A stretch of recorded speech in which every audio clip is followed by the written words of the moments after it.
ఎవరో వస్తారు, ఎవరో ఇస్తారు, ఎవరో చూస్తారు అనేది మనం ఆలోచించకూడదు, మర్చిపోవాలి.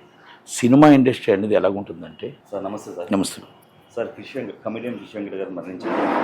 సినిమా ఇండస్ట్రీకి సంబంధించి ఎవరు అక్కడ చూడడానికి వెళ్ళలేదా, కుటుంబాన్ని పరామర్శించలేదని చెప్పి కూతురు కొన్ని వ్యాఖ్యలు చేసింది. ఓన్లీ గబ్బర్ సింగ్ టీం తప్ప ఎవరూ రాలేదండి. దీన్ని ఎలా చూడొచ్చు సార్? మా నుంచి కూడా ఎలాంటి హెల్ప్ అందలేదని చెప్తున్నారు. నేను ఒక మాట అంటానండి. క్రిష్ వెంకట్ గారు నా సినిమాలో యాక్ట్ చేశారు. నాకు కూడా వ్యక్తిగతంగా చాలా పరిచయం.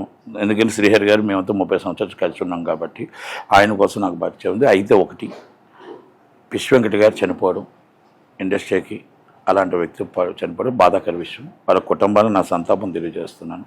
వాళ్ళ కుటుంబం బాగుండాలని కోరుకుందాం. ఎందుకంటే క్రిష్ వెంకట్ గారు మంచి ఆర్టిస్టు. అలాంటి ఆర్టిస్ట్ని, టైమింగ్ ఆర్టిస్ట్ని మనం తేలేము. ఇండస్ట్రీకి మంచి ఆర్టిస్టే కోల్పోయాడు కనుక అది ఎవరు కూడా దాన్ని తీర్చలేము. ఎందుకంటే డిఫరెంట్ ఆర్టిస్ట్ అయినా నా సినిమాలో కూడా చాలా ఎక్స్ట్రాడినరీ యాక్టింగ్ చేశాడు.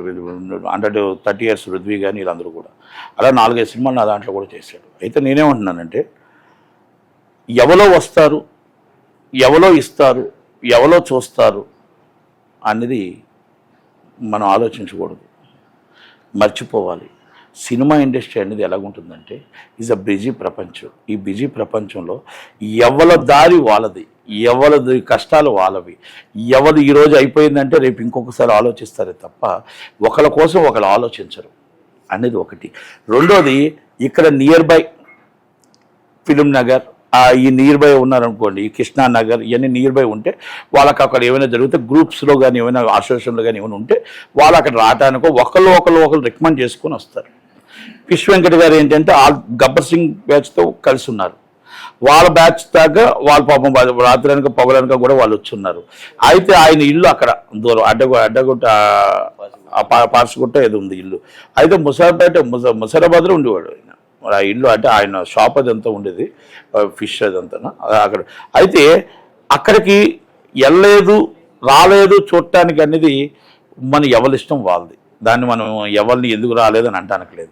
ఒకటి, మా అసోసియేషన్ నేను మెంబర్ కాదు, ఆ మా అసోసియేషన్ మెంబర్ అవ్వలేదు. ఒకటి, మా అసోసియేషన్ మెంబర్ అయినా దానికి తగ్గట్టు వాళ్ళు టీం రావడం, వాళ్ళ మొత్తం టోటల్గా వాళ్ళు మొత్తం ఇక్కడ ఏవైతే ఉన్నాయో దానికి ఏమైనా మెడిక్లెయిమ్ కానీ లేకపోతే ఇంకోటి కానీ ఏమైనా దాని తరపు నుంచి కొంత వాళ్ళు చేస్తారు. అయితే మా అసోసియేషన్లో కూడా మెంబర్ కాదని తెలుసు. అలాగే ఆయన చాలామంది కమ్యూనికేషన్స్లో కొంతమంది హెల్ప్ చేశారు. ఎవరు చేతనే హెల్ప్ చేసి ఉండొచ్చు.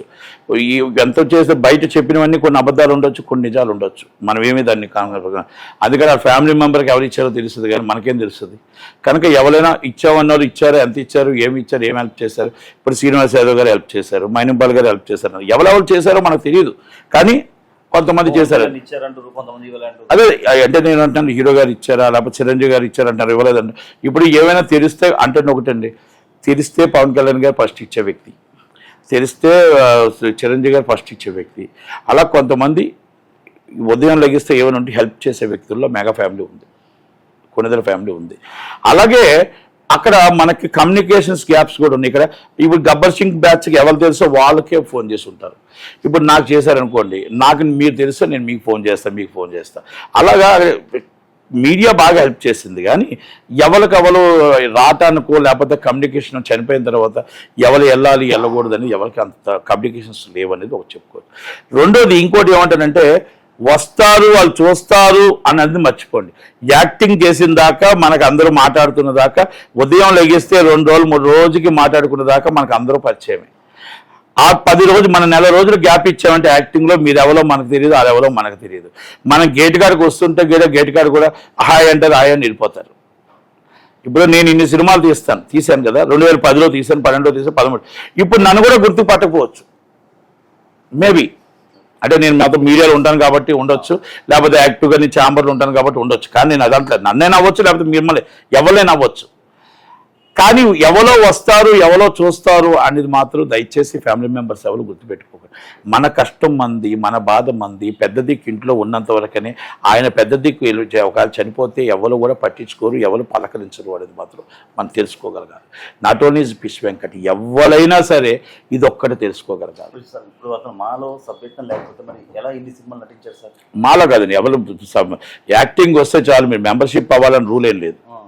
మీరు మెంబర్ అవ్వాలి, మెంబర్ అయితేనే యాక్ట్ చేయాలని నేను రూల్ ఏం లేదు. అది అయితే నేను ఇంకో మాట ఏం చెప్తున్నానంటే, మనం ఇప్పుడు సినిమా ఇండస్ట్రీలో ఏంటంటే మీరు యాక్ట్ చేసిన దాకా మిమ్మల్ని గుర్తుపెట్టుకుంటారు. యాక్ట్ చేసిన తర్వాత మీరెవరో వాళ్ళెవరో.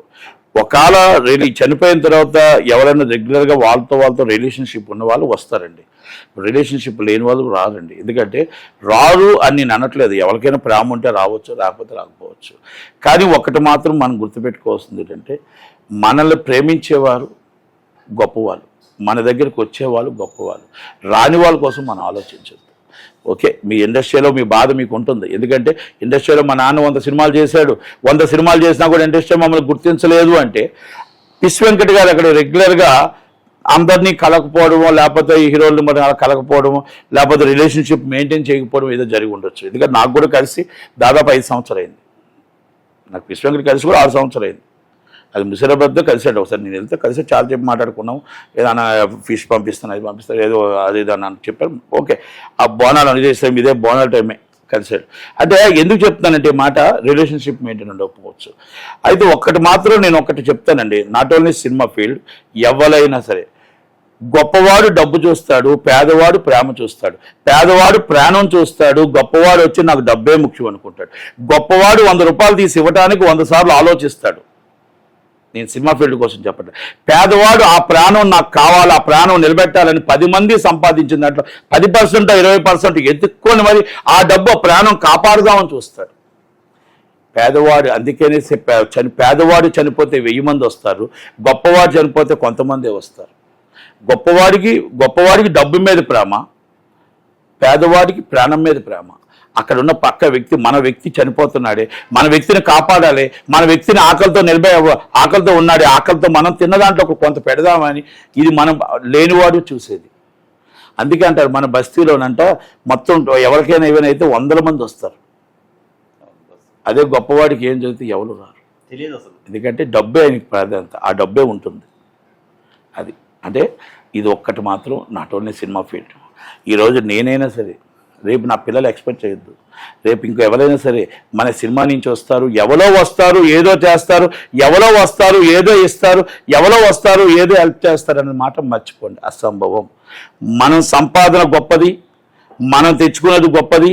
మన డబ్బు రేపు ఫ్యూచర్లో ఎవరు వస్తారనేది కాదు, మన పిల్లలు రేపు ఉదయం ఎవరు ఇబ్బంది పడకుండా మనం చక్కగా హ్యాపీగా పిల్లలు హ్యాపీగా చేసి హ్యాపీగా ఉండేటట్టు, వాళ్ళని హ్యాపీగా ఎవరు కూడా ఇగో మనం వీళ్ళు పలానా వాళ్ళు మాకు హెల్ప్ చేయలేదు అన్న మాట రాకుండా మనం చక్కగా ముందే పెట్టుకోవాలి తప్ప, మనం పెద్ద దిక్కు చనిపోయిన తర్వాత ఇంకొకరికి హెల్ప్ చేస్తారు, ఇంకొకరు మనం చూడటానికి వస్తారు, ఇండస్ట్రీలో మా నాన్నగారు ఎంతున్నారు కదా, మా అమ్మగారు ఎంతున్నారు కదా, వీళ్ళున్నారు కదా వస్తారు అనేది అసంభవం.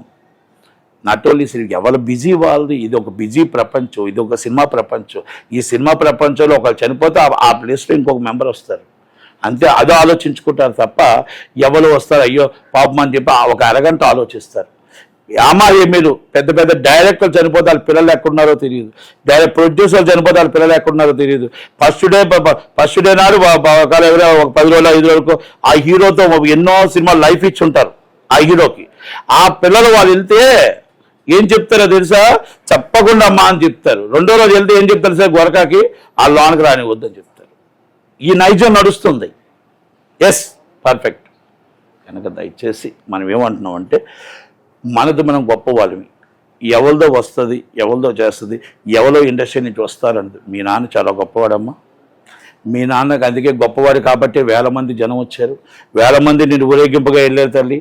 కనుక ఆ దేవుడు మనకు అంత మంచిగా చావిచ్చాడు, హ్యాపీగా 1000 మందితో సరదాగా దప్పులు కొట్టుకుంటూ వెళ్ళారు, సంతోషం. కనుక ఎవరో రాలేదని బాధపడద్దు. కనుక మీరు ఎట్టి పరిస్థితుల్లో మీ నాన్నగారికి మీ బస్తీ మొత్తం అభిమానులు అండగా ఉన్నారు, ప్రజలు అండగా ఉన్నారు. కనుక బాధపడొద్దు. ఫీల్ కావద్దు, ఎవరో ఇవ్వలేదని ఫీల్ కావద్దు. మీ నాన్నగారు ఇచ్చింది ఆల్రెడీ మీకు ఇచ్చింది ఏదో జాగ్రత్తగా ఉండండి, జాగ్రత్తగా చేయండి. ఎవరు హెల్ప్ చేస్తారని సినిమా ఇండస్ట్రీలో నేనైతే అనుకోను, ఆశించొద్దు కూడా అని నా థ్యాంక్ యూ వెరీ మచ్.